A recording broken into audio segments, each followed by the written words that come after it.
2019 is a great year for Star Wars fans. Not only do we have a large stream of comic books like 108th issue to the first volume of comics from Marvel's publishing arm, but we have a slew of shows on the way for Disney Plus and the capstone of the Skywalker saga to finish off the year. The Mandalorian is a TV show coming to the Disney Plus from MCU director Jon Favreau, which stars Pedro Pascal as the titular character. We just got tons of new information and some new footage from the show at 2019 Star Wars Celebration, so it's a perfect time to jump into the history of the Mandalorian and one of the most famous bounty hunters to don their armor, Boba Fett. Before we begin though, let me thank you for watching JLS Comics and pressing play. If you like videos like this, don't forget to hit the like button, and if you want, the subscribe button as well. I upload new comic book, movie, superhero, and anime content weekly. So with that out of the way, let's jump right into our Mandalorian story.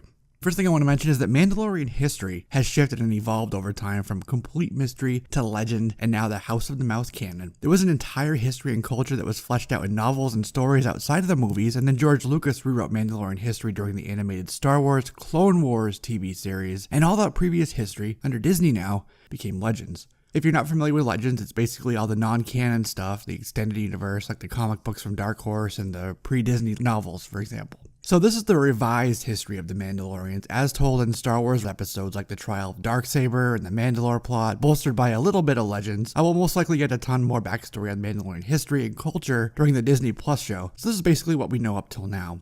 Mandalore itself is a planet in the Outer Rim. The residents of the planet go back centuries and are a culture of fierce warriors. I say culture because Mandalorians are a collection of different races. They would frequently clash with other planets, with the Jedi, and even with themselves. Mandalorians didn't get their start on Mandalore, however, no. Their story starts on Coruscant, with a species called the Tong. The Tong came into conflict with the humans on Coruscant. They were driven off the planet, where they wandered the system until they found a planet that they could invade and take over. Led by their leader, Mandalore, they successfully conquered the Outer Rim planet and named it in honor of Mandalore. Thus, Mandalore, the planet, was born. Mandalorians wear armor that they call Beskar Gam, which simply means iron skin in their Mandoa language. The Mandalorians clash with the fledgling Republic and those in the Jedi Order. The Old Republic during this time also fell to the Mandalorians. This is the time of the Mandalorian Wars, when a Jedi named Revan and his apprentice Malak rose to power. The Jedi Council had passed a decree that no Jedi would participate in the Mandalorian Wars, but Revan disagreed and fought alongside. They were able to push back the Mandalorian forces, and in his pursuit of them through the galaxy discovered the Sith, and thus began Revan's descent into darkness. There was a Jedi named Tarre Vizsla, who was the first of the Mandalorians to be accepted as a Jedi, and he had something called the DarkSaber that represented the uniting of the clans as the leader. And generations later, a devastating and brutal civil war erupted on Mandalore. After the civil war, their ruler, Duchess Satine, aligned herself with a new Mandalorian movement, a pacifist movement which sought to reject the old warrior ways, opting for a more peaceful, harmonious life, because decades of war and conflict and scorched earth campaigns had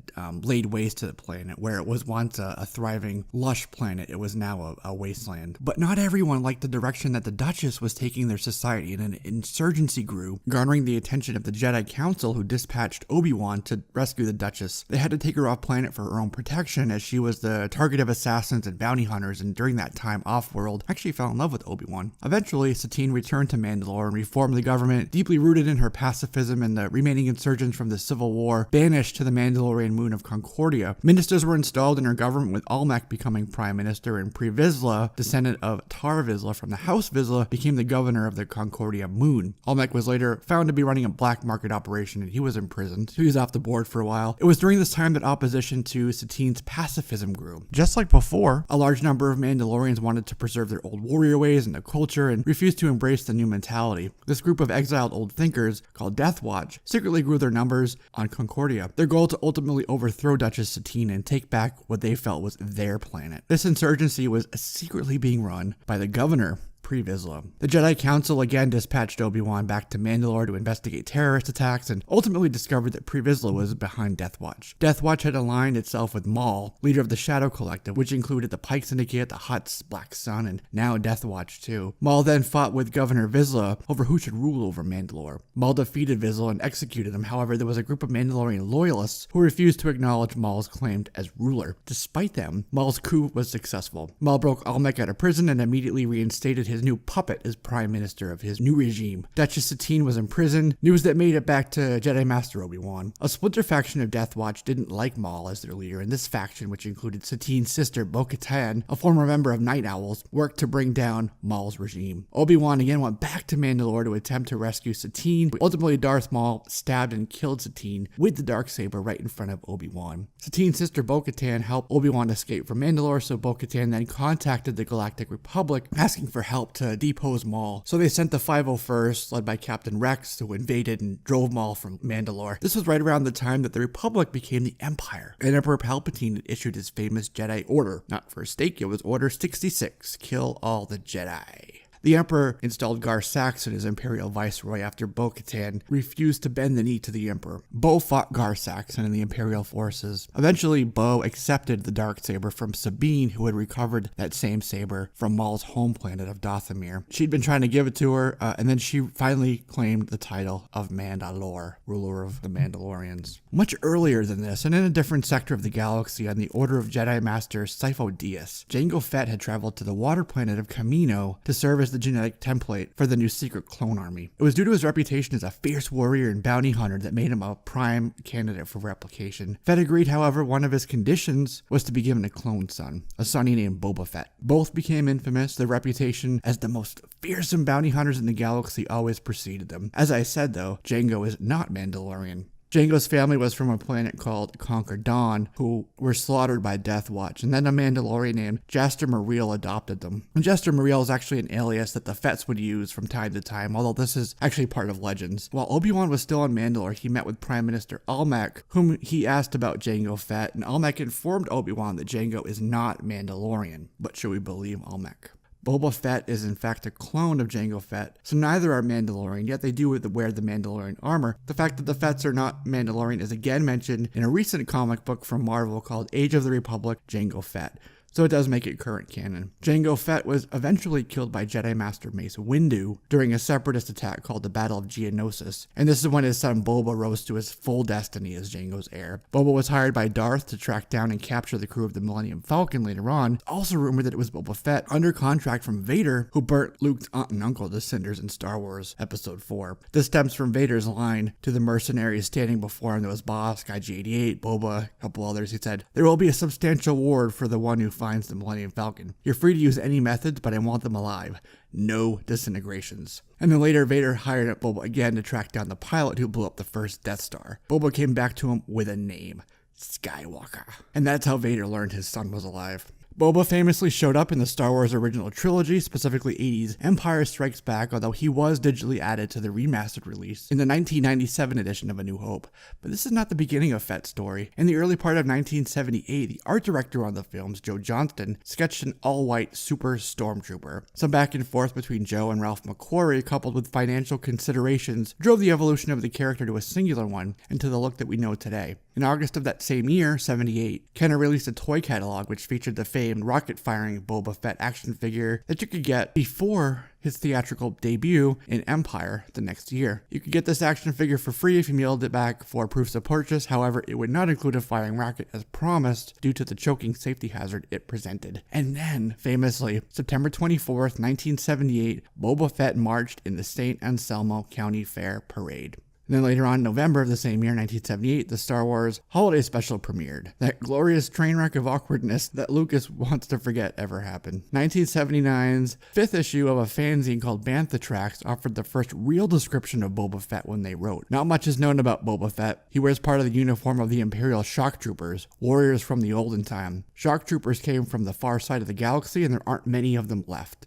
They were wiped out by the Jedi Knights during the Clone Wars. Whether he was a shock trooper or not is unknown. He is the best bounty hunter in the galaxy and cares little for whom he works, as long as they pay. In Marvel's licensed comic books, he first appeared in that run in issue 42. There were 2 Empire reprints, however, that predate that issue. There was Marvel Super Special 16 and the Empire Strikes Back Treasury Edition. So his real true first appearance is still debated, but the first reference to Mandalorians came in issue 68 of that same volume. Boba Fett's appearance in Star Wars movies is brief. In fact, it was 6 minutes and 32 seconds and a whopping total of 5 lines of dialogue. However, it's immensely impactful. He's one of the fan favorites of the franchise. His stint at Jabba's palace ended when he fell off a skiff and into the Sarlacc pit. Legends continuity says that he survived the fall. Arguably as shocking as the idea that Darth Maul survived, which he did, Mace Windu survived, Palpatine survived, which if you've seen the trailer for Rise of Skywalker, appears to be true as well. But get this, in Legends, he survived not once, but he survived the Sarlacc pit twice. The first time his Mandalorian armor, a dense metal that can withstand blaster hits and vibroblade strikes, was able to protect him from the creature with the incredibly slow digestive system and the paralyzing neurotoxin. So he gets out and some Jawas cause him to fall in the same pit again. Only this time, his jetpack exploded and kind of blasted him out of the pit. But that's Legends. And Disney's kind of swept that out of canon. But that being said, in the book, Star Wars Aftermath, which is canon, there were some travelers who found a Jawa sandcrawler, and among its junk and waste and parts were parts of Jabba's sail barge and some ruined, partially melted Mandalorian armor. If this is from the site of the destruction of Jabba's barge from Return of the Jedi, then it makes sense that this would also be Boba's armor from that same wreckage site. Because of how strong the armor is, it protected Boba until he escaped but took some damage, so most likely he just discarded it. It's not confirmed or said clearly, but it does make sense, and it is Disney era, therefore canon. And this would also mean that Boba is alive during the time period that the Disney Plus show takes place, which is about 5 years after Return of the Jedi, in a really little explored time period between the fall of the Empire and the rise of the First Order. In other words, in the 30-year gap between Return and The Force Awakens. At 2019 Star Wars Celebration, we learned a little bit more about the show. Disney released 4 new stills and about 3 minutes of teaser footage. Along with Pedro Pascal's bounty hunter, we meet Gina Carano's character, Cara Dune. She's an ex-rebel shock trooper. Carl Weathers' character is actually named Grief Karga. He's the head of a bounty hunter guild. Interestingly, Jon Favreau, the director, was the voice of Pre Vizsla in the Clone Wars TV series. The show will premiere on the day the Disney Plus streaming service launches, which is November 12th, and that's a little bit over a month before the release of Star Wars Episode 9, The Rise of Skywalker. I don't know about you, but I'm immensely excited to see the series along with other Star Wars shows that will stream. But that's it for this show, all about Boba Fett, Sabine, and the Mandalorians. Do you have a question, idea, or something you feel is important that I missed? Definitely leave that down in the comments below. Questions or whatever else, you can tweet me at ComicsJLS. If you're here and haven't already done so, hit the subscribe button too and join this rapidly growing JLS Comics family and be one of those first people to know when we upload content each week. That's it. I'm Jesse. This is JLS Comics, and I'll see you soon.